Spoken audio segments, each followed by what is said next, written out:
ஆண்டவராகிய இயேசு கிறிஸ்துவின் இனிய நாமத்தில் விசன் ஆஃப் ரிவைவல் ஊழியங்களின் சார்பாக உங்கள் யாவரையும் இந்த நாளிலே இந்த நிகழ்ச்சிக்கு அன்போடு கூட வரவேற்கிறேன், வாழ்த்துகிறேன். இந்த நாளிலே நாம் தியானம் பண்ணும்படியாக எடுத்துக்கொண்ட வேத பகுதி வெளிப்படுத்தின விசேஷத்திலே 7ஆம் அதிகாரம் அதிலே 10வது வசனத்தை பார்க்கும் பொழுது, அவர்கள் மகா சப்தமிட்டு இரட்சிப்பின் மகிமை சிங்காசனத்தின் மேல் வீற்றிருக்கிற எங்கள் தேவனுக்கும் ஆட்டுக்குட்டியானவருக்கும் உண்டாவதாக என்று ஆர்ப்பரித்தார்கள். இரட்சிப்பின் மகிமை, ஒரு மகிமையான ரட்சிப்பு. அந்த ரட்சிப்பை குறித்து நம்மை பெருமை பாராட்ட நமக்கு ஒன்றுமில்லை. கிருபையினாலே விசுவாசத்தை கொண்டு ரட்சிக்கப்பட்டீர்கள் என்று அப்போஸ்தலனாகிய பவுல் சொல்வதை பார்க்கிறோம். அந்த ரட்சிப்பினுடைய மகிமை, எத்தனை லட்சம் எத்தனை கோடி பேர் ரட்சிக்கப்பட்டாலும் அந்த ரட்சிப்பின் உரிய மகிமை தேவனாகிய கர்த்தருக்கும் ஆட்டுக்குட்டியானவருக்கும் அது உரியதாகும். அதை நாம் ஒருவேளை நம்ம மூலமா அநேகர் ரட்சிக்கப்பட்டிருக்கலாம், அநேகருக்கு நாம் சுவிசேஷம் சொல்லி அவர்களை நாம் ஆண்டவருக்குள்ளே நடத்தி இருக்கலாம். இருந்தாலும் மகிமையும் கனமும் மாட்சிமையும் எல்லாம் சிங்காசனத்திலே வீற்றிருக்கிற தேவனுக்கும் ஆட்டுக்குட்டியானவருக்கும் அது உரிதானதாகும். அந்த மகிமைக்கு நாம் பாத்திரர்கள் கிடையாது, அவர் பாத்திரர். அவருடைய சொந்த இரத்தத்தினாலே, அவருடைய தன்னுடைய ஜீவனை கொடுத்து, தன்னுடைய குற்றமில்லாத இரத்தத்தை சிந்தி, தன்னை விலைக்கிரயமாய் ஒப்பு கொடுத்து, கிருபாதார பலியாய் ஒப்பு கொடுத்து, பல ஆதி முதற்கொண்டு அவருடைய வருகை நாள், அவர் பாடுகள் சகித்த இந்த நாள், சிலுவையிலே அறையப்பட்ட நாளிலிருந்து கிட்டத்தட்ட 2000 வருடங்கள். இதன் மூலமாய், அவருடைய இரத்தத்தின் மூலமாய் சுவிசேஷத்தை கேட்டு ரட்சிக்கப்பட்டவர்கள், அவருடைய இரத்தத்தினால் பரிசுத்தமாக்கப்பட்டவர்கள் உலகம் முழுவதிலும் எடுத்துக்கொண்டால் பல கோடி பேர் இருப்பார்கள். அந்த அத்தனை கோடி பேருடைய அவர்கள் ரட்சிக்கப்பட்டதனுடைய அந்த மகிமைக்கு பாத்திரர் தேவனாகிய கர்த்தரும் சிங்காசனத்திலே வீற்றிருக்கிற ஆட்டுக்குட்டியானவரும் தான். அவருக்கு தான் அந்த மகிமையெல்லாம் போகணும். அவர் மகிமைப்படுகிறார், ரட்சிப்பிலே மகிமைப்படுகிறார். திரளாய் ஜனங்கள் சந்திக்கப்படும் பொழுது மகிமைப்படுகிறார். ஜனங்கள் பாவத்தை விட்டு திரும்பி அவரிடத்திலே வரும் பொழுது அவர் மகிமைப்படுகிறார். பாவ கட்டுகளிலிருந்து விடுதலை ஆகும் பொழுது, பாவிகள் ரட்சிக்கப்படும் பொழுது தேவன் மகிமைப்படுகிறார், ஆட்டுக்குட்டியானவர் மகிமைப்படுகிறார். இந்த இடத்துல நம்ம பார்க்கிற ஒரு காரியம், அந்த சிச்சுவேஷன், முதலாவது 1,44,000 பேர் இஸ்ரவேலுடைய 12 கோத்திரத்திலிருந்து தெரிந்தெடுக்கப்பட்ட ஒரு கூட்டத்தார். அதன் பின்பு எண்ணிக்கைக்கு அடங்காத, எண்ண முடியாத திரளான சகல பாஷைக்காரரும் கோத்திரங்களும் தேசத்திலும் உலகம் முழுவதிலும் இருந்து தெரிந்தெடுக்கப்பட்ட வெள்ளை அங்கி தரித்தவர்களாய், கையிலே குருத்தோலை பிடித்தவர்களாய், அவர்கள் தேவனுக்குடைய சிங்காசனத்திற்கு முன்பாக நிற்பதை யோவான் பார்க்கிறான் என்று சொல்லி பார்க்கிறோம். யோவானுடைய தரிசனத்திலே இதை பார்க்கிறார். அப்படி பார்க்கும் பொழுது அந்த ஜனங்கள் ஆர்ப்பரித்து இந்த வார்த்தையை சொல்லி அந்த மகிமையை தேவனுக்கு செலுத்துகிறார்கள். ரட்சிப்பின் மகிமை சிங்காசனத்தின் மேல் வீற்றிருக்கிற எங்கள் தேவனுக்கும் ஆட்டுக்குட்டியானவருக்கும் உண்டாவதாக என்று ஆர்ப்பரித்தார்கள். ஒரு மனுஷன் ரட்சிக்கப்படும் பொழுது பரலோகம் களி கூறுகிறது, இயேசு களி கூறுகிறார், தேவன் சந்தோஷப்படுகிறார். ஒருவரும் கெட்டுப் போவது எனக்கு சித்தமல்ல, அவர்கள் மனம் திரும்பி பிழைப்பதையே நான் விரும்புகிறேன் என்று சொன்னவர். ஒரு ஆத்மா ரட்சிக்கப்படுது, ஒரு மனுஷன், ஒரு பாவி மனம் திரும்புகிற ஒரு பாவியின் நிமித்தம் பரலோகத்தில் மிகுந்த சந்தோஷம் உண்டாயிருக்கும் என்று சொல்லப்பட்டிருக்கிறது. அவ்வளவு ஆர்வத்தோடு இந்த ரட்சிப்பின் திட்டத்தை தேவ தூதர்களும் உற்று நோக்கி கொண்டிருக்கிறார்கள். எத்தனையோ பேர் கொடிய பாவத்திலிருந்து விடுதலையே பெற முடியாது, இவன் மனம் திரும்பவே முடியாது என்று சொல்கிறவர்கள் எல்லாம் ரட்சிக்கப்பட்ட ஆண்டவருக்குள்ளே எடுத்துக்கொள்ள நீதிமான்கள் அவருடைய இரத்தத்தினாலே அவர்கள் நீதிமான்கள் ஆக்கப்படுகிறார்கள். என்னை கேட்கிற பிரியமானவர்களே, இது ஒரு சாதாரணமாக நம்முடைய புத்திக்கு எட்டாத ஒரு பெரிய தேவ திட்டம், தேவ ஞானம் இதிலே விளங்குகிறது. ரோமர் 4ஆம் அதிகாரத்திலே நம்ம பார்க்கிறோம் 7வது வசனத்திலே, அநேக பாவிகள் தேவனிடத்திலே மனம் திரும்புகிறார்கள். அதிலே பார்க்கிறோம், எவர்களுடைய அக்கிரமங்கள் மன்னிக்கப்பட்டதோ, எவருடைய பாவங்கள் மூடப்பட்டதோ அவர்கள் பாக்கியவான்கள். அக்கிரமங்கள் மன்னிக்கப்படுகிறது, பாவங்கள் மூடப்படுகிறது. தேவனுடைய பரிசுத்த இரத்தத்தினாலே மனுஷர்களால் சகிக்க முடியாத, காம்ப்ரமைஸ் பண்ண முடியாம, டைஜஸ்ட் பண்ண முடியாமல் இருக்கக்கூடிய மகா துஷ்டனாய் இருந்தாலும் அவனையும் இயேசு ரட்சிக்கிறார். அவருடைய பரிசுத்த இரத்தம் அவனை நீதிமானாக்குகிறது. இதுல விதிவிலக்கு யாருமே கிடையாது. எப்படிப்பட்ட கொடுமையான மனுஷனாய் இருந்தாலும் அவன் இயேசு கிறிஸ்துவின் இரத்தத்தினாலே இந்த ரட்சிப்பின் திட்டத்திலே அவன் இழுக்கப்பட்டு அவன் சுத்திகரிக்கப்படுகிறான். எவர்களுடைய அக்கிரமங்கள் மன்னிக்கப்பட்டதோ, எவருடைய பாவங்கள் மூடப்பட்டதோ அவர்கள் பாக்கியவான்கள், அவர்கள் நீதிமான்கள் என்று தேவனுடைய லிஸ்ட்ல வந்துருதாங்க. எஸ்ஐஆர் கணக்கெடுக்கிறாங்க. ஓட்டு படிவத்தில் உங்க பெயர் இருக்கிறதா, வாக்காளர் பட்டியலில் உங்க பெயர் இடம்பெற்றிருக்கிறதா, பரிசுத்தவான்களின் பட்டியல், பரலோகத்தில் ஒரு பரிசுத்தவான்களின் பட்டியல் இருக்கிறது. ரட்சிப்பின் திட்டம், மகத்தான ரட்சிப்பின் திட்டம், அவருடைய பரிசுத்த இரத்தத்தால் கழுவப்பட்ட, பாவங்கள் மன்னிக்கப்பட்ட, அக்கிரமங்கள் மன்னிக்கப்பட்ட, பாவங்கள் மூடப்பட்ட ஒரு கூட்ட ஜனங்கள் நீதிமான்களாய் தேவ சமூகத்திலே காணப்படும்படியாய் அவர்களுடைய பெயர் எழுதப்படுகிறது. அப்ப அந்த லிஸ்ட்ல அவங்க பெயர் இருக்கு. ஒருவேளை உலகம் இன்னும் அவங்களை குற்றவாளியாய் பார்க்கலாம். அவர் ரட்சிக்கப்படுவதற்கு முன்பாக செய்த பாவங்களை அவர்கள் நினைச்சு இவன் இப்படிப்பட்டவன் தானே, இவனெல்லாம் பைபிளை தூக்கிட்டு அலைதானே என்று சொல்லலாம். ஜனங்கள் எப்போதும் குற்றப்படுத்துகிறதுல கவனமாக இருப்பார்கள். ஆனால் தேவன் அவனுடைய அக்கிரமங்களை மன்னித்து பாவங்களை மூடுவதிலே கவனமாக இருக்கிறார். ஒரு மனுஷனுடைய அக்கிரமங்களை அவர் மன்னிக்கிறார், அவனுடைய பாவங்களை ஆண்டவர் மூடி போடுறார். அவன் கணக்கிலேயே இல்லை, அவனுடைய ஃபைல்ல அந்த பாவம் இல்லை, ஆண்டவர் நீக்கி போட்டார், அவனை நீதிமானாக்கி இருக்கிறார். அப்ப இந்த ரட்சிப்பின் திட்டத்தினாலே நீதிமான்கள் ஆக்கப்பட்ட ஒரு திரள் கூட்டத்தை இந்த வெளிப்படுத்தின சுவிசேஷத்தில் பார்ப்போம். இதுதான் கடைசி நாளிலே நம்ம கண்ணாலும் இதை பார்ப்போம். அப்போ இப்படியாக தேவனால் தெரிந்தெடுக்கப்பட்ட அல்லது உலகத்திலிருந்து பிரித்து வேறு பிரித்து எடுக்கப்பட்ட ஒரு கூட்ட ஜனங்கள், அவர்கள் தேவனுடைய ஜனங்கள், அவர்கள் கர்த்தருடைய ஜனங்கள், அவர்கள் இயேசு கிறிஸ்துவின் இரத்தத்தினாலே நீதிமான்கள் ஆக்கப்பட்டவர்கள், அவர்கள் பாவத்திலிருந்து விடுதலையாக்கப்பட்டவர்கள்.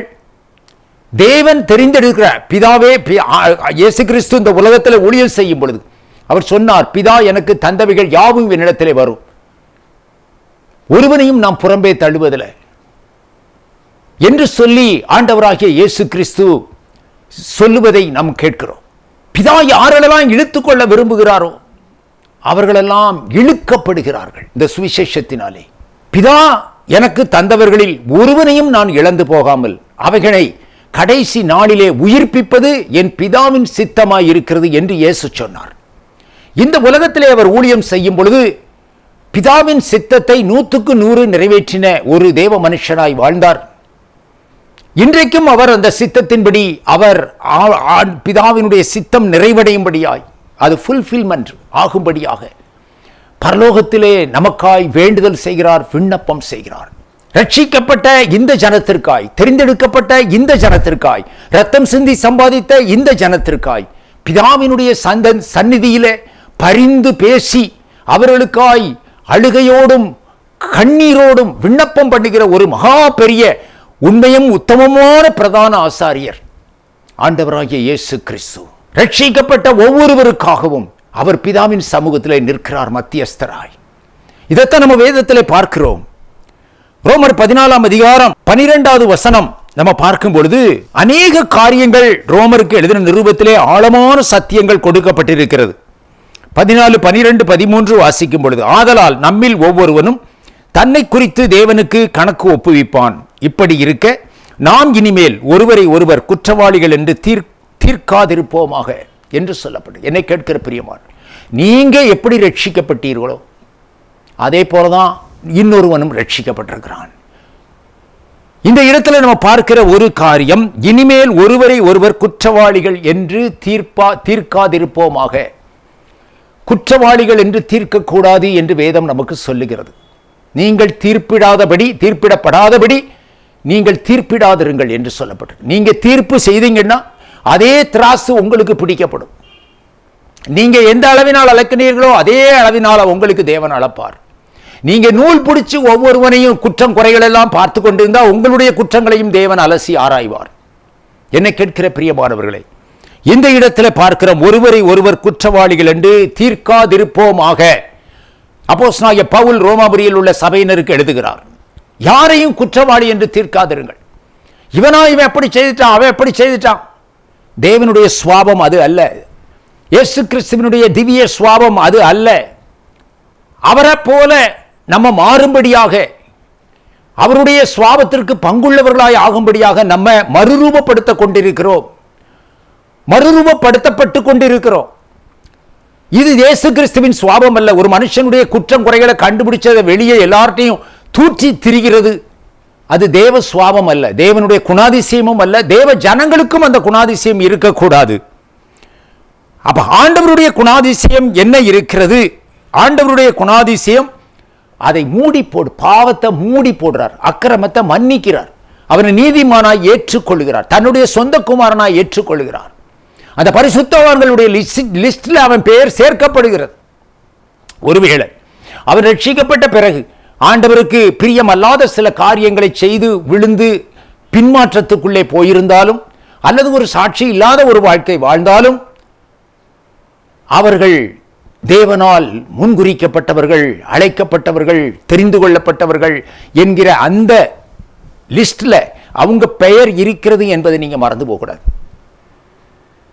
இந்த இடத்துல நம்ம பார்க்கிறோம், ஒவ்வொருவரும் தன்னை குறித்து தேவனுக்கு கணக்கு ஒப்புவிப்பான். உங்களை குறித்து தான் ஆண்டவர்கிட்ட நீங்க கணக்கு ஒப்புவிக்க வேண்டியது இருக்கும். நீங்க பேசின வீணான பேச்சுக்கள், நீங்கள் போட்ட சாபங்கள், நீங்கள் மற்றவர்களை குற்றவாளியாய் தீர்ப்பிட்ட தீர்ப்புகள், இதெல்லாம் குறித்து தான் நீங்க ஆண்டவருக்கு முன்னால நிக்கணுமே தவிர, நீங்க குற்றப்படுத்தின அவனுடைய குற்றத்தை உங்களிடத்தில் அவர் விசாரிக்க போறதில்லை. அது அவனுக்கும் தேவனுக்கும் உள்ள காரியம்.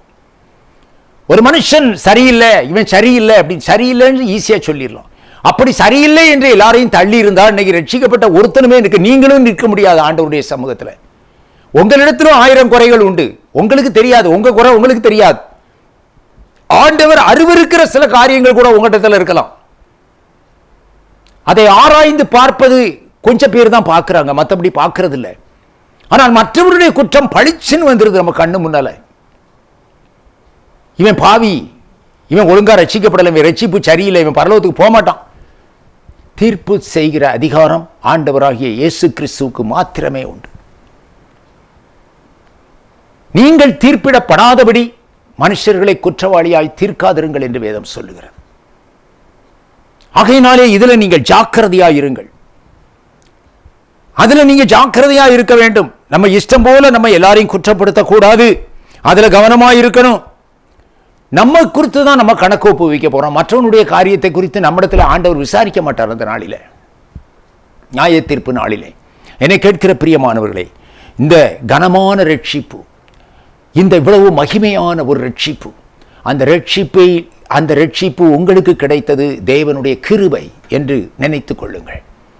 நீங்களும் உலகத்தார் எல்லாரையும் போல உலகத்தில் வாழ்ந்த ஒரு மனுஷன்தான், மனுஷிதான். உங்களை ஆண்டவர் அவருடைய கிருபையினாலே, அவர் விசுவாசத்தை கொண்டு உங்களை ரட்சித்து தன்னுடைய சொந்த பிள்ளையாய் நீதிமானாய் மாற்றினது போல, நீங்கள் குற்றப்படுத்துகிற அந்த மனுஷனையும் அவர் நீதிமானாக்கி அவர் மாற்றி இருக்கிறார். பிள்ளையாக அவனை அங்கீகரித்திருக்கிறார். இப்ப சரியில்லை, அப்படி சரியில்லை, அவனை சீர்படுத்தி மறுபடி பரலோகத்துக்கு எடுப்பது அவருக்கு அற்ப காரியம். உங்கள் பாவங்கள் செவேர் என்றிருந்தாலும், இரத்தாம்பர சிவப்பாய் இருந்தாலும், நான் உங்களை பரிசுத்தமாக்குற உறைந்த பனியிலும் அதை வெண்மையாக்குவேன் என்று ஆண்டவர் சொல்கிறார். அவர் யெகோவா மெக்காதிஸ், பரிசுத்தமாக்குகிற தேவன். ஒரு கூட்ட ஜனம் அவரால் ரட்சிக்கப்பட்டு கொண்டு இருக்கிறது, ரட்சிக்கப்பட்டிருக்கிறது. அந்த லிஸ்ட்ல இருக்கிற ரட்சிக்கப்பட்ட பிள்ளைகள், நம்ம ஆண்டவரால் தெரிந்து கொள்ளப்பட்ட பிள்ளைகள், ரட்சிக்கப்பட்ட பிள்ளைகள், இதில் கவனமாக இருக்க வேண்டும். இன்னொரு ரட்சிக்கப்பட்ட விசுவாசி, அதாவது சகோதரி சகோதரன் என்று வேதத்தில் சொல்லப்பட்டிருக்கிறது. அவர்களை குறித்து தீர்ப்பு சொல்லக்கூடாது. முதலாவது காரியம், முதலாவது அவர்கள் ஒருவேளை குற்றமே செய்திருந்தாலும் அந்த குற்றத்தை நீங்க பிரசித்தப்படுத்தி, சுவிசேஷத்திற்காக டிராக்ஸ் கொடுத்த மாதிரி அவர் இப்படி செய்தார், அவர் இப்படி செய்தார்னு ஊரெல்லாம் சொல்லி அவரை கேவலப்படுத்துகிறது ஆண்டவருக்கு பிரியமான காரியம் அல்ல. இதற்கு ஒரு பலன் உண்டு உங்களுக்கு. அதனால கவனமாக இருங்கள், எச்சரிக்கையாக இருங்கள். நியாய தீர்ப்பு உங்கள் மேல வரும். இது நிமித்தம் நீங்க மற்றவருடைய குற்றத்தை மூடுனீங்கன்னா உங்களுடைய குற்றத்தை ஆண்டவர் மூடுவார். மற்றவருடைய பாவத்தை நீங்க மூடுனீங்கன்னா ஆண்டவர் உங்கள் பாவத்தை மூடுவார். நீங்க மற்றவர்களுடைய அக்கிரமங்களையும் அந்தரங்க காரியங்களையும் நீங்கள் பிரசித்தப்படுத்தினால் உங்களுடைய அக்கிரமமும் ஒரு நாளிலே வெளியரங்கமாகும். ஆண்டவர் எல்லாவற்றையும் அவர் இரத்தத்தினால மூடுகிறார். எந்த இடத்திலையும் அவர் யாரையும் குற்றவாளியாய் தீர்த்ததில்லை. ஆண்டவராகிய இயேசு கிறிஸ்து இந்த உலகத்தில் ஊழியம் செய்யும் பொழுது கையங்களவுமாய் பிடிக்கப்பட்ட உபச்சார ஸ்திரியை கூட நானும் உனக்கு தீர்ப்பு கொடுக்க உன்னை தீர்ப்பிடுகிறதில்லை, போ, இனி பாவம் செய்யாது. செய்த பாவங்கள் அத்தனையும் அவளுக்கு மன்னிக்கப்பட்டது. ஆனால் அந்த சமுதாயத்திலே அவள் கடைசி வரையிலே அவர் ஒரு உபச்சார ஸ்திரீ என்றுதான் அந்த ஜனங்களுடைய பார்வையிலே அவள் காணப்படுவாள். ஆனால் ஆண்டவருடைய பார்வையிலே அந்த நேரம் அவளுடைய பாவங்கள் எல்லாம் ஆண்டவர் மன்னித்தார். ஒரு பாவியான ஸ்திரீ கண்ணீரால் ஆண்டவருடைய பாதத்தை கழுவினாள். அப்பொழுது அவளுடைய பாவங்கள் மிகுதியான பாவங்கள் மன்னிக்கப்பட்டது என்று வேதத்தில் பார். அதுக்கப்புறம் அவன் நீதிமான். ஆனால் ஜனங்கள் அப்படி நினைக்க மாட்டாங்க. பாவியாக தான் கடைசி வர பார்ப்பாங்க. இந்த மனநிலைமை நமக்கு உண்டாக வேண்டும். ரட்சிக்கப்பட்ட மகிமையான ரட்சிப்பு, அந்த ரட்சிப்பை கனப்படுத்தணும். இது சாதாரணமாக நடக்கலை. இது ஆண்டவருடைய பெரிய ஒரு தியாகத்தின் நிமித்தம். இயேசு கிறிஸ்துவின் இரத்தத்தினாலே அவன் ரட்சிக்கப்பட்டிருக்கான். அவன்கிட்ட குற்றம் குறைகள் இருக்கலாம். யாரையும் நியாயம் தீர்க்காதிருங்கள், இதில் ஆண்டவர் கவனம் உள்ளவராக இருக்கிறார் என்று சொல்லி பார்க்கிறோம். ரோமர் 8ஆம் அதிகாரம் அதிலே 33வது வசனத்தை நாம் பார்க்கும் பொழுது, தேவன் தெரிந்து கொண்டவர்கள் மேல் குற்றம் சாட்டுகிறவன் யார்? தேவனே அவர்களை நீதிமான்கள் ஆக்குகிறவர். தேவன் தெரிந்து கொண்டவர்கள் மேல் குற்றம் சாட்டுகிறவன் யார்? தேவன் தெரிந்து கொண்டார் ஒரு மனுஷனை. கர்த்தர் தெரிந்து கொண்டார். அவர் தெரிந்து கொள்ளாமல் ஒரு மனுஷனை ரட்சிக்கப்பட முடியாது. அவருடைய இரத்தத்தினால் கழுவியிருக்கிறார். அவனுக்காகவும் அவர் இரத்தம் சிந்தி மரித்திருக்கிறார். அவனை தன்னிடத்தில் இழுத்து கொண்டிருக்கிறார். அவனை குற்றப்படுத்துகிறதுக்கு நமக்கு அருகதை இல்லை, தகுதி இல்லை. அதை செய்வது ஆண்டவருடைய பார்வையிலே சரியானதா இருக்காது. அது தேவ சமூகத்திலே அது உங்கள் மேலே ஒரு குற்றமாய் கருதப்படும். அதில் கவனமாய் இருங்கள். தேவன் தெரிந்து கொண்டவர்கள் மேல் குற்றம் சாட்டுகிறவன் யார்? தேவனே அவர்களை நீதிமானாக்கு. ஒருவேளை குற்றங்கள் குறைகள் இன்னைக்கு அவனிடத்தில் காணப்படலாம். ஒருவேளை கடந்த காலத்தில் அவன் பாவம் செய்திருக்கலாம். அதுக்கப்புறம் அவன் கண்ணீர் விட்டு ஆண்டவரிடத்தில் அழுது மன்னிப்பே கேட்டு திருந்தி இருக்கலாம். சில குற்றங்கள் அவன் மேலே இருந்திருக்கலாம் ரட்சிக்கப்பட்ட பிறகு கூட. அதுக்கப்புறம் ஆண்டவர் உணர்த்தும் பொழுது அதை தேவ சமூகத்திலே அறிக்கையிட்டு பாவங்களை அறிக்கையிட்டு அவன் நீதிமான் ஆக்கப்பட்டிருக்கலாம். அந்த குற்றம் அவனுக்கு மன்னிக்கப்பட்டிருக்கலாம். ஆனால் நீங்க அந்த குற்றத்தை திருப்பி எடுத்து அதை மற்றவர்களிடத்தெல்லாம் பிரசித்தப்படுத்தி கொண்டிருப்பீர்கள். ஆனால் நிந்தையான பேச்சுக்கள், யார் கர்த்தருடைய பர்வதத்தில் ஏறுவான் என்று பார்க்கிறோம். அற்றவன் மேல சொல்லப்படுகிற நிந்தையான பேச்சை எடுக்காதவன். அது நமக்கு தேவையில்லாத காரியம். அவன் அன்னைக்கு அதை செய்தது சரிதான், அன்னைக்கு செய்திருக்கான் என்பது உண்மை. ஆனால் அதுக்கப்புறம் அவன் ஆண்டவருக்கும் அவனுக்கும் என்ன நடந்தது என்பது நமக்கு தெரியாது. அது அந்தரங்கம். ஒருவேளை கண்ணீர் விட்டு அவன் அழுது ஒப்புரவாகி எல்லாத்துக்கும் மன்னிப்பு கேட்டு ஆண்டவர் அவனுடைய பாவத்தை மன்னித்து அவனை நீதிமான் ஆக்கி வச்சிருக்கலாம். நீங்க கடந்த காலத்தை மனதில் வைத்து அவனுடைய குற்றம் குறைகளை எல்லாம் பிரசித்தப்படுத்தி கொண்டிருப்பீர்கள். ஆனால் இது தேவனுடைய பார்வையிலே ஒரு நன்மையான இருக்காது. ஆண்டவர் வெறுக்கிற ஒரு சுவாபமாக தான் இது இருக்குமே தவிர விரும்புகிற சுவாபம் அல்ல. ஏனென்றால் தேவனுடைய சுவாபம் அப்படிப்பட்டது. மீறுதல்களை மன்னிக்கிறார், பாவங்களை மூடுகிறார். இதுதான் அவர் செய்கிற காரியம். பாவியா இருக்கிறவரை எப்படியாவது ரட்சித்து தன்னிடத்தில் இழுத்துக்கொள்ள வேண்டும் என்பது அவர் அங்கலாய்ப்போடு ஒவ்வொரு பாவியான மனுஷனிடத்தில் மேலும் அவர் கண்களை பார்க்கும் பொழுது அவர் அவனுக்காய் கண்ணீர் விட்டு மனதுருகி அவனை எப்படியாவது இவன் ரட்சிக்கப்பட மாட்டானா, இதுதான் அவருடைய ஏக்கமே தவிர எல்லாரையும் குற்றப்படுத்தி கொண்டிருப்பதற்கு அவருடைய சுவாபம் அல்ல. சகிக்கிறார், எல்லாத்தையும் சகிக்கிறார். ரட்சிக்கப்பட்ட ஜனங்கள் விதவிதமான ஜனங்கள், விதவிதமான காரியங்கள்.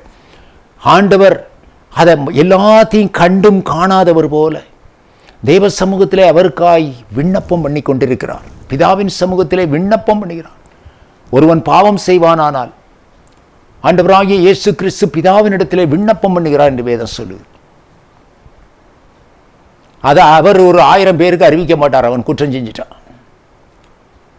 பிதாவின் சமூகத்திலே அறிக்கையிட்டு அவனுக்காய் பரிந்து பேசி ஜெபிக்கிறார். என்னை கேட்கிற பிரியமானவர்களே, இது ஒரு மகிமையான ரட்சிப்பு, ஒரு மகத்துவமான ஒரு தேவனுடைய திட்டம், நம்ம புத்திக்கு எட்டாத ஒரு தெய்வீக திட்டம். இதன்படி ஒரு கூட்டத்தை ஆண்டவர் தன்னிடத்தில் சேர்த்து கொண்டிருக்கிறார். அப்படிப்பட்ட ரட்சிக்கப்பட்ட பிள்ளைகளை குறித்தோ அல்லது ரட்சிக்கப்பட்ட ஊழியர்களை குறித்தோ பிள்ளைகளை குறித்தோ தூஷணமான காரியங்கள், நிந்தையான பேச்சுக்களை நீங்கள் ஜனங்கள் மத்தியிலே பரப்புவது சரியா இருக்காது. அதற்கு ஒரு தண்டனை உண்டு. அதில் கவனமாக இருங்க. உங்க வாயிலிருந்து துதித்தலும் சபித்தலும் உங்க வாயிலிருந்து பிறக்கக்கூடாது.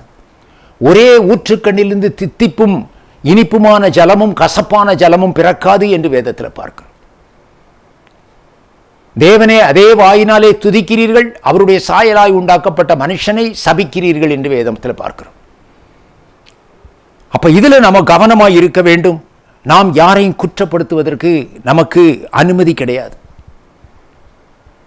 யாரையும் குற்றப்படுத்த அதை விட்டுரு, அந்த டாப்பிக்கை விட்டுருங்க. அவனை பற்றிய பேச்சை யார்கிட்டையும் சொல்லாதீங்க.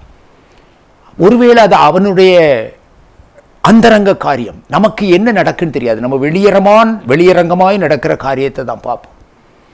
அவன் ஒருவேளை ஒரு பாவத்தில் சிக்கி இருக்கலாம், விழுந்து போயிருக்கலாம். அநேக நாட்கள் அதை ஆண்டவர் உணர்த்தி அவன் உணர்ந்து தேவ சமூகத்திலே அறிக்கையிட்டு கண்ணீர் விட்டு உபவாசித்து இரவு பகலாய் ஜெபித்து அந்த பாவத்தில் இருந்து விடுதலையாகி அதற்கு பாவ மன்னிப்பையும் ஆண்டவரிடத்திலிருந்து அந்த பாவ மன்னிப்பின் நிச்சயத்தையும் கூட பெற்றிருக்கலாம். முடிஞ்சு போச்சு அவனுடைய காரியங்கள். அந்த ஃபைல் க்ளோஸ்ட். அது இல்லை. இப்போ அதை நீங்கள் அந்த தூர போட்ட குப்பமேட்டில் போட்ட ஃபைலை திருப்பி தூக்கிட்டு வந்து அதை நீங்கள் ஆராய்ந்து பார்த்து கொண்டிருப்பது உங்களுடைய காரியம் அல்ல. அதில் கவனமாக இருங்கள், எச்சரிக்கையாக இருங்கள்.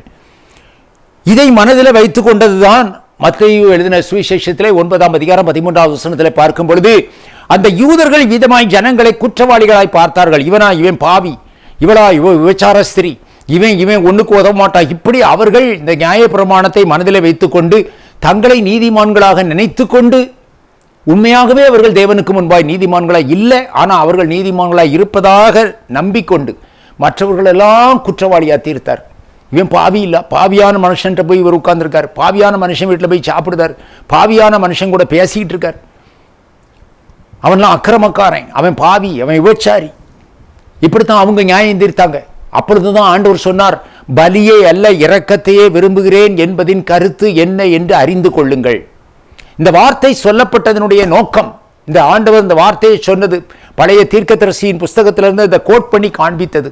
என்ன காரணம் என்றால், அவன் மனம் திரும்ப வேண்டும் என்கிற ஒரு உணர்வு, ஒரு மனதுருக்கம் உங்களுக்குள்ளே இருக்க வேண்டுமே தவிர, அவன் திருந்தி பழையபடி நல்லபடியா வரணும். ஒருவேளை அவன் குற்றம் பண்ணியிருந்தால் நீங்கள் அவனுக்காக ஜெபியுங்கள், கண்ணீரோடு ஜெபியுங்க. இந்த குற்றத்தை அவனுக்கு உணர்த்தி அவன் மனம் திரும்பி அதிலிருந்து வெளியே வருவதற்கு நீங்கள் உதவி செய்யுங்கள். அவன் வெளியே வர்றதுக்கு தான் இயேசு ஜெபம் பண்ணி கொண்டிருக்கிறான். அவன் அதிலிருந்து மீண்டு வர வேண்டும் என்று இயேசு பிதாவினிடத்திலே பரிந்து பேசிக் கொண்டிருக்கிறார். அவனை எப்படியாவது தூக்கி எடுக்கணுங்கிறதா அவருடைய நோக்கமே தவிர, அவன் குற்றம் செஞ்சுட்டான் அதோட அவன் நரகம்தான் அப்படின்னு சொல்லி தீர்ப்பு கொடுக்கறதில்ல. பொறுமை, நீடிய பொறுமை, சாந்தம், இதெல்லாம் தேவனுடைய சுவாபம்.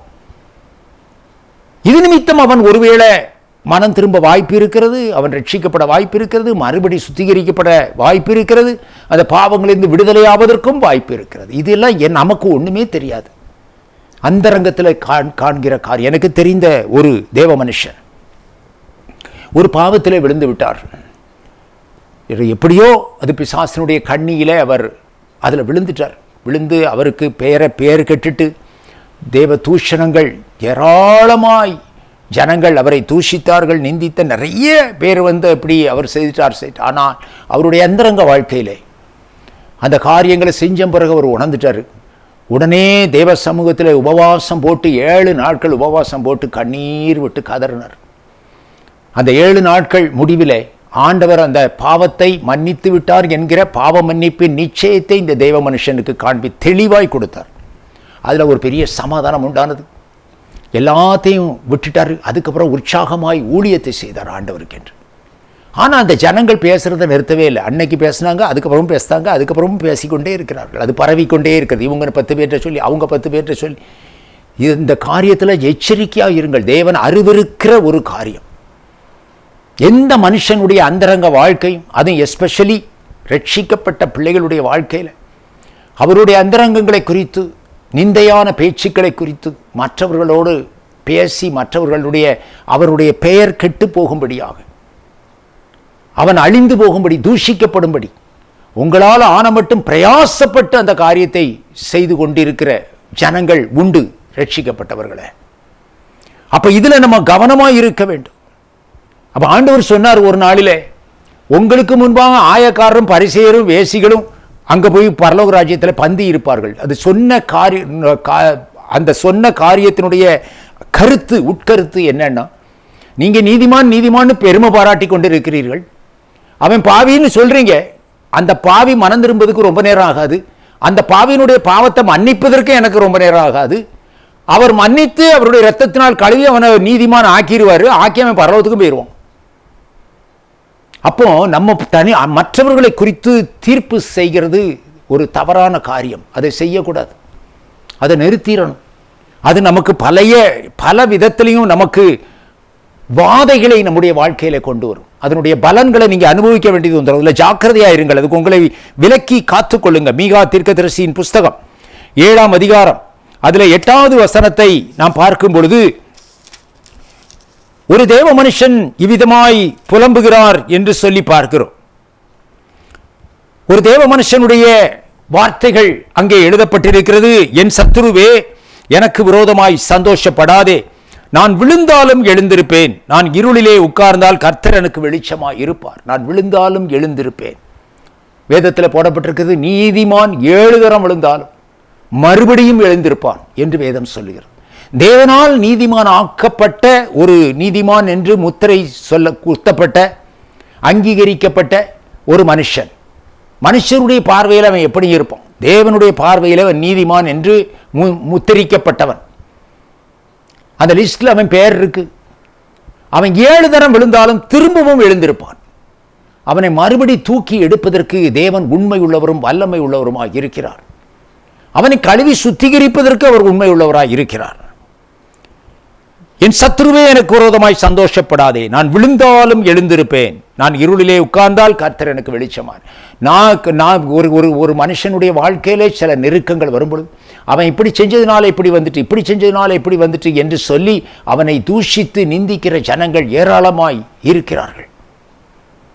அடுத்தபடியாக அந்த 9வது வசனத்தில் பார்க்கிறோம், நான் கர்த்தருக்கு விரோதமாய் பாவம் செய்தேன். பார்த்தீங்களா?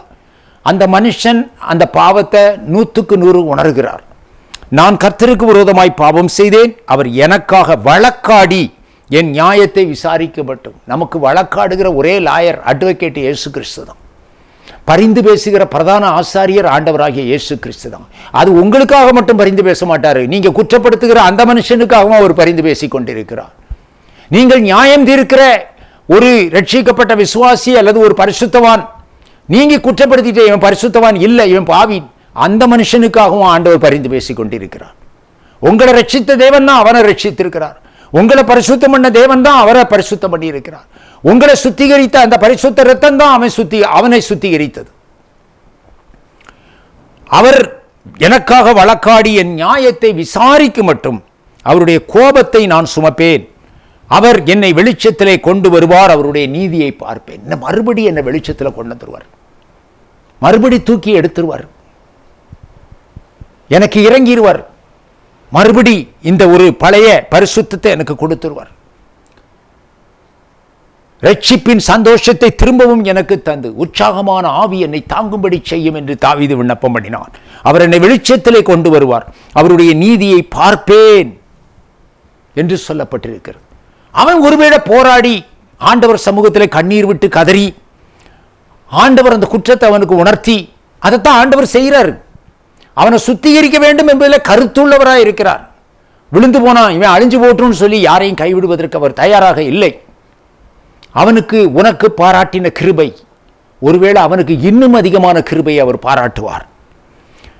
அவருடைய கோபத்தை சுமப்பேன். அவரை வெளிச்சத்திலே கொண்டு வருவார். அவருடைய நீதியை பார்ப்பேன். மறுபடி என்னை வெளிச்சத்தில் கொண்டு வரும். கொஞ்ச நாள் அவருடைய கோபத்தை சுமப்பேன். நான் பாவம் செஞ்சேன், நான் குற்றம் செய்தேன், சரிதான். ஆனால் அந்த குற்றத்தின் நிமித்தம் கொஞ்ச நாள் எனக்கு கஷ்டங்கள், வாதைகள், சிக்ஷைகள். தாவீது சிக்ஷிக்கப்பட்டான். அவனுக்கு ஒரு தண்டனை கொடுக்கப்பட்டது. ராஜ்யபாரம் அவனை விட்டு கடந்து போனது. கண்ணீர் விட்டு கதறினான்.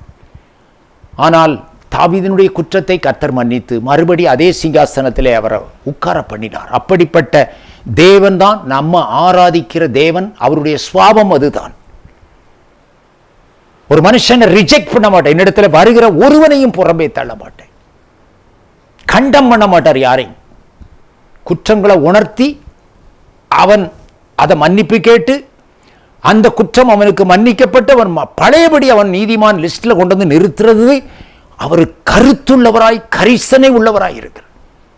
இளைய குமாரனுக்காய் காத்திருந்த தகப்பனை போல ஒருவேளை விழுந்து போனவர்கள், ஒருவேளை பிசாசின் கண்ணியில சிக்குண்டவர்கள், பாவத்தினாலே விழுந்து போனவர்கள், மறுபடி அவர்களை உயிர்ப்பிப்பதற்கு தேவன் உண்மையுள்ளவராய் இருக்கிறார் என்பதை நாம் அறிந்து கொள்ள வேண்டும். பேதுரு எழுதின நிருபத்திலே நம்ம பார்க்கிறோம், தேவனால் பிறந்தவன் பாவம் செய்யான், அவருடைய வித்து அவனுக்குள் தரித்திருக்கிறது, ஆகையால் அவன் பாவம் செய்ய மாட்டான். இங்கிலீஷ் பைபிள்ல போட்டிருக்கு, அந்த பாவம் செய்யான் என்கிறதில்ல, பாவம் செஞ்சுக்கிட்டே இருக்க மாட்டான், பாவத்தில் நிலைத்திருக்க மாட்டான். ஒரு பாவம் கொஞ்சம் ஆண்டவருடைய ஆவியானவர் போராடி உணர்த்துவார், மறுபடியும் இந்த பாவத்திலிருந்து விடுதலையாகி ஆண்டவர் சமூகத்தில் மன்னிப்பு கேட்டு பாவங்களை அறிக்கையிட்டு, பாவங்களை ஆண்டவர் சமூகத்திலே அறிக்கையிட்டு அவரிடத்திலிருந்து மன்னிப்பை பெற்று பழையபடி ஒரு தேவ மனுஷனாய் மாற்றப்படுவான். இதுதான் இந்த அர்த்தத்தில் தான் ஆங்கில வேதாகமத்தில் சொல்லப்பட்டிருக்கிறது. ஆகையினாலே என்னை கேட்கிற பிரியமானவர்கள், யாரை குறித்தும் நம்ம தீர்ப்பு சொல்ல வேண்டாம். நம்மளை காப்பாற்றணும்னா ஒரே ஒரு ரகசியம், மற்றவருடைய குற்றத்தை நம்ம பார்க்க வேண்டாம். அவருடைய குற்றத்தை, அவருடைய குறைகளை, அவர்கள் ஒருவேளை விழுந்து போனால் அதை பற்றிய துர்ச்செய்தியை ஜனங்கள் மத்தியிலே பரப்புகிற மனுஷியாய் நம்ம இருக்கக்கூடாது. உங்கள் காரியத்தை நீங்கள் பாருங்கள். நீங்கள் நீதிமான ஆவதற்கு இன்னும் என்ன செய்ய வேண்டும், உங்களிடத்தில் என்னென்ன குற்றம் குறைகள் இருக்கிறது தேவனிடத்தில் விசாரியுங்கள். கர்த்தர் அதை உணர்த்துவார். நீங்கள் அதை அறிக்கையிடுங்க, சுத்திகரிக்கப்படுங்க, பரிசுத்தத்தின் மேல் பரிசுத்தம் அடைங்க. மற்றவர்களை குறித்து நம்மிடத்தில் வந்து ஆண்டவர் கேட்க போறதில்லை. அந்த காரியம் இது கர்த்தருக்கும் அவனுக்கும் உள்ளது. கர்த்தர் தன்னுடைய சொந்த இரத்தத்தினாலே உங்களை எப்படி விலைக்கரையும் கொடுத்து வாங்கினாரோ அதே மாதிரி தான் அவனையும் வாங்கியிருக்கிறார். அவர் பட்சபாதம் உள்ள தேவன் அல்ல அவர். ஆகையினாலே ஜாக்கிரதை, அதில் கவனமாக இருங்கள். குற்றப்படுத்துகிறவன் நியாயப்பிரமாணத்தை குற்றப்படுத்துகிறான் என்று சொல்லப்பட்டிருக்கு. சகோதரன் மேல் ஒருவரை ஒருவர் குற்றம் சாட்டாதிருங்கள், குற்றப்படுத்தாதிருங்கள், அதில் ஜாக்கிரதையாயிருங்க. என்னை கேட்கிற பிரியமானவர்களே, அப்ப நம்ம பார்த்த வசனங்களின்படி நீதிமான் 7 முறை விழுந்தாலும் திரும்பவும் அவன் எழுந்திருப்பான். ஆண்டவர் கோபத்தினால சில வேளைகளிலே அவன் சில பாடுகளுக்கு உள்ள போவான், பழையபடி ஆண்டவர் அவனை மீட்டு எடுப்பார். ஆகையினாலே கர்த்தருடைய ஜனங்கள் மற்றவர்களை குறித்து தீர்ப்பு செய்யறதுல ஜாக்கிரதையாக இருக்க வேண்டும், அதில் கவனமாக இருக்கணும். நீங்கள் தீர்ப்பிடாதிருங்கள், நீங்கள் குற்றவாளிகளாய் தீர்க்கப்படாதபடி நீங்கள் தீர்ப்பிடாதிருங்கள் என்று வேதம் சொல்லுகிறது. ஆகினாலே அதில் ஜாக்கிரதையாக இருங்க. பலிகளை பார்க்கிலும் இரக்கத்தை தேவன் விரும்புகிறார். ஒரு மனுஷனுடைய வீழ்ச்சியை பார்த்து நம்ம சந்தோஷப்படக்கூடாது. ஒருவன் குற்றவாளியாய் அவன் பாவத்திலே சிக்குண்டால் சத்துரு சிரிப்பான். முதல்ல பிசாசானவனுக்கு பெரிய கொண்டாட்டம், ஒரு மகிழ்ச்சி. அதே மகிழ்ச்சி நமக்கும் வந்தா நமக்கும் அவனுக்கும் வித்தியாசம் இல்லாமல் போயிடும். ஆனால் தேவனுடைய சுவாபம் அப்படி அல்ல. அவர் கண்ணீர் விடுகிறார், அவர் காயப்படுகிறார், விசனப்படுகிறார் இருதயத்தில்.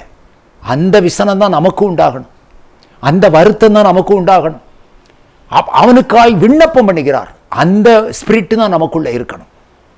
அதுதான் ஆவி, கிருபையின் ஆவி, பரிசுத்த ஆவியானவருடைய கிரியை. அதுதான், அதைத்தான் நம்ம செய்யணுமே தவிர அதை தாண்டி எதுவும் செய்யக்கூடாது. கண்களை மூடி ஜெபிப்போமா. நல்ல பிதாவே, உம்மை நன்றியோடு துதிக்கிறோம். இந்த நாளிலே கூட இந்த செய்தியை கேட்டுக்கொண்டிருக்கிற உம்முடைய பிள்ளைகளை கர்த்தர் சந்திப்பீராக, குற்றம் குறைகளை கிருபையாய் மன்னிப்பீராக. ஆண்டவரே, மற்றவர்களை குற்றவாளியாய் தீர்க்காதபடி, மற்றவர்களை குறித்த தூஷணங்களை நிந்தைகளை ஜனங்களுக்குள்ளே பரப்பாதபடி, அவர்கள் தங்களை காத்துக்கொள்ள, தங்கள் ரட்சிப்பை காத்துக்கொள்ள கர்த்தர் உதவி செய்வீராக. தெளிந்த புத்தியை கொடு, தெய்வீக ஞானத்தை கொடு. உம்முடைய சுவாப குணங்கள் உம்முடைய பிள்ளைகளுக்குள்ளே கடந்து வருவதாக. அவர்களை மனதை புதிதாக்கி மறுரூபப்படுத்துவீர்களாக. பரிசுத்தத்து மேல் பரிசுத்தம் அடைந்து உம்முடைய திவ்ய சுவாபத்திற்கு பங்குள்ளவர்களாய் அவர்களை மாற்றும்படியாய் ஜெபிக்கிறேன். கர்த்தர் கூட இருந்து நடத்தும், கரம் பிடித்து நடத்தும், செவ்வையான பாதையிலே நடத்தும். மீட்பர் இயேசுவின் நாமத்தில் ஜெபிக்கிறோம் நல்ல பிதாவே, ஆமென்.